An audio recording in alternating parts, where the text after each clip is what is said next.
Do you suspect me of committing a crime? Yes, sir, I do. Oh, what crime? It doesn't matter. I'm asking for your ID. Sir, this is the United States of America. It absolutely does matter. I understand that, but I'm not driving a car. It doesn't matter. I'm not breaking. It most certainly does matter. Are you kidding me? It most certainly does matter. You have to have a reasonable, articulable suspicion of a crime. Yeah, there is. There are people that are saying that you took pictures of their driver's license when they were getting out of the car. That's absolutely. How would they holding their driver's license? That's ridiculous.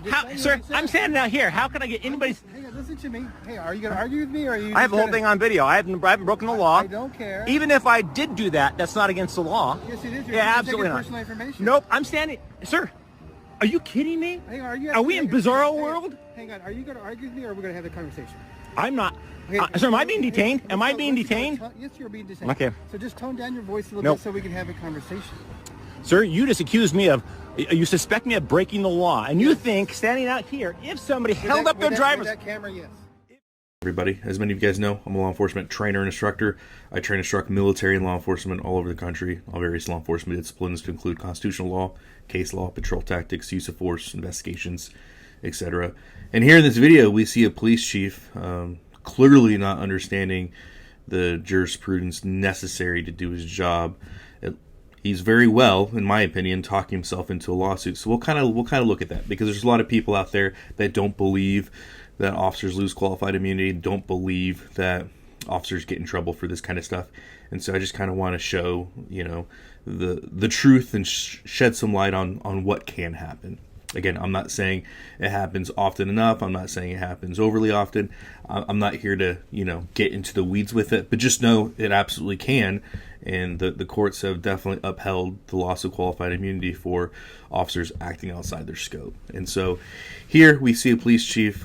He's confronting a gentleman, and he wants that gentleman's identification.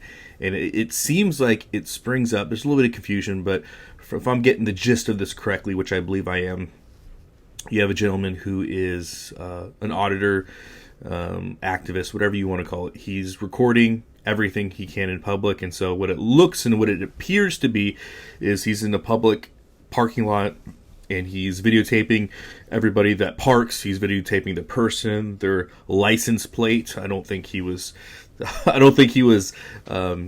taking video of people's driver's license. I don't think people saw him and immediately whipped out their driver's license. It's like, hey, record this. I think the call came in driver's license, but I think the RP probably meant my license plate.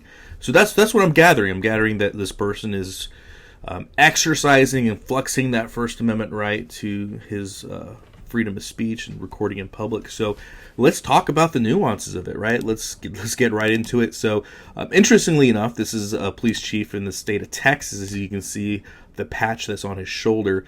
And you would think that cops, especially in Texas, would know the Supreme Court case precedents that has formed from their state, but you'd be mistaken. So Brown v. Texas, you can see here on your screen, the Supreme Court has affirmed that law enforcement needs reasonable articulable suspicion in order to detain and compel someone to identify themselves. Again, Brown v. Texas, 1979. Further, we have the flag burning statute. I like to reference the statute because it talks about other people and how other people may view your freedom of speech. So the Supreme Court has held that flag burning constitutes symbolic speech that is protected by the First Amendment. The Supreme Court further held that freedom of speech protects actions that society may find very offensive, but society's outrage alone is not justification for suppressing the freedom of speech. So just because people are outraged that this person would dare go to a public place in a public parking lot and record themselves, them walking, and their vehicle's license plate, the fact that they are outraged by that is not carte blanche to suppress such freedom of speech. So that's important to note.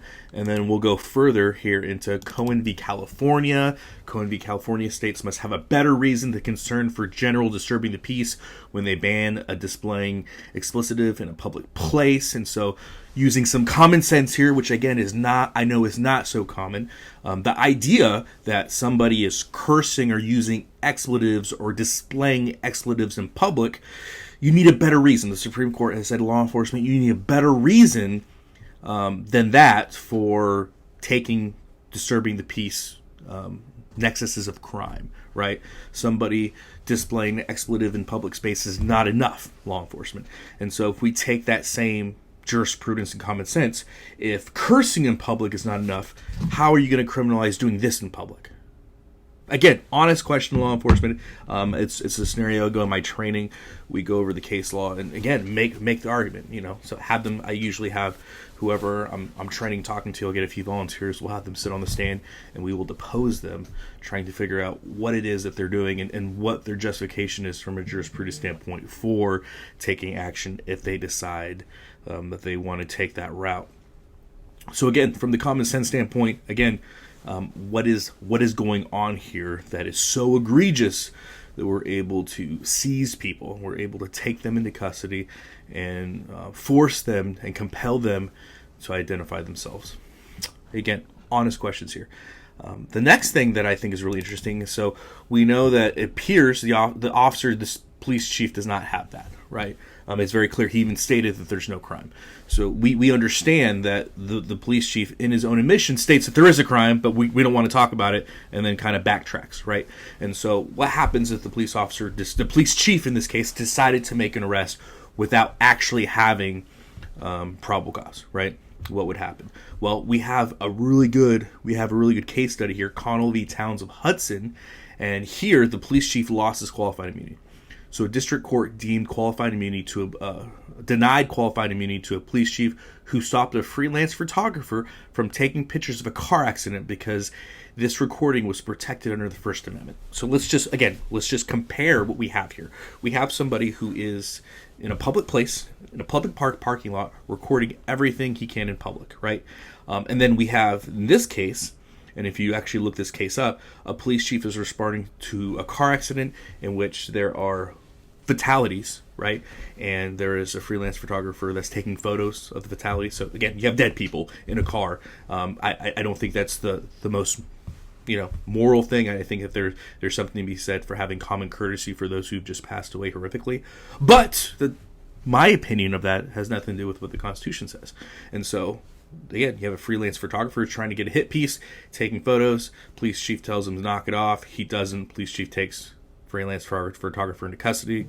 Freelance photographer countersues. Again, police chief loses qualified immunity. So let's compare apples to apples here, right? Chief of police, and I don't know why you guys do this to yourselves, but in this case, right, Connell versus Town of Hudson, the court denied qualified immunity because recording in public is the first protected right. So if this police chief were to arrest this gentleman, if it was me, right, and if I was making the argument, hypothetically, I would just point to case precedents that we already had and said, well, if a police chief can lose qualified immunity for arresting somebody for doing something which I think society would find distasteful, taking pictures of dead people at a wreck, me being in a parking lot holding this should absolutely be okay. Again, good argument to make there. So there you have it. I hope this video was helpful for you guys. But most importantly, what do you guys think of this? What do you guys think about these police chiefs that do this? What do you think about law enforcement officers that do this? What is your opinion on these case law precedents? I'm very curious to see what you guys think here in the comment section below. And as always, guys, long live the Republic.